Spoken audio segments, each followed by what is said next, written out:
Many parts of the world are currently seeing what could be a second wave of COVID-19 infections. Experts point to the easing of restrictions in many countries as the reason. Our Lee Seung-jae explains. It's what many feared. A second wave of COVID-19 may be sweeping across numerous countries. The current uptick in cases in some countries can be represented, yes, as a second wave or a second peak. While countries like Brazil are still struggling to contain the first wave, other countries are already seeing a significant uptick in new infections. In the U.S., more than 20 states are now seeing more infections. These include Arizona, Texas, and California.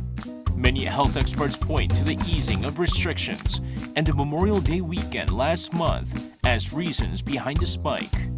A second wave is also affecting India, which after easing its lockdown is now seeing a huge surge and currently has the fourth most infections in the world. Iran, which saw its infection numbers dip after being one of the worst hit countries in the world, is now seeing a second wave with more than 2,000 cases a day. China is seeing new infections pop up in Beijing. The Chinese capital has seen over 50 new cases in less than a week. While many cite the easing of restrictions and lockdowns, others believe the virus may have mutated. Researchers in Florida says the virus is mutating in a way that makes it easier to attack human cells.